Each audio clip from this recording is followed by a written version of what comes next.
I had ankle surgery. I fell and broke my ankle in '96, and I got prescribed pain pills. And when I went back to the doctor after my surgery, he was going to give me another prescription, and I turned the prescription down. But then I went home and I didn't have anything to take, and I started feeling really bad. Then, of course, I started hurting, so I called him, and he called me in something. Well, that went on for about a year, him just calling in medication. I never even saw him again. I was actually taking it like I was supposed to, and then it got to a point to where I needed more and more and more. So I was, they say, dependent. He just cut me off.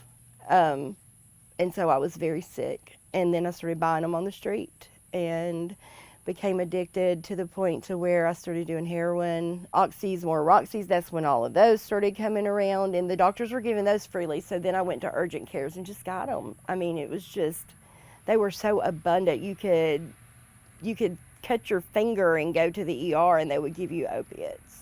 So that was my addiction. I became homeless with a baby,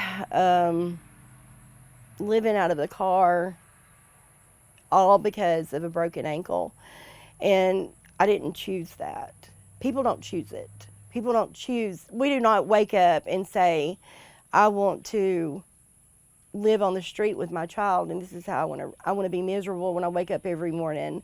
I want to be sick. We don't choose that. And then if we could just quit it by just quitting, everybody would quit. It's not that simple. Recovery came in 2009, and that was a very long time, and a lot of things happened in between there too. I went to prison. So many things happened bad. 2009, DHR came in and took my child, and that was my bottom. My recovery started then.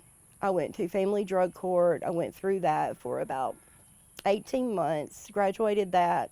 Had a relapse in 2015. I had surgery, had a hysterectomy, and they gave me pain pills. So from that point, I went to medicated assisted treatment, and that's where I've been since. So medicated assisted treatment actually saved my life. When people go to jail here and they're on medicated assisted treatment, they can't have their medicine. But if they're on diabetic medication, they get that, and I do. I'm a diabetic, and I take medication.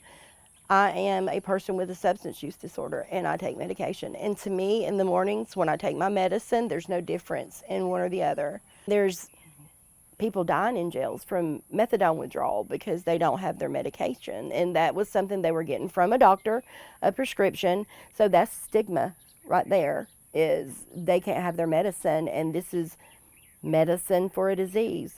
That diabetic medicine is medicine for a disease, and they can't have it.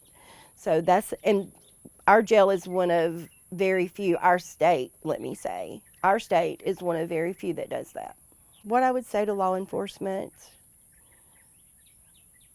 about all of the stigma surrounding substance use disorder is to get educated, to allow people to come in and do training on substance use disorder and medicated assisted treatment.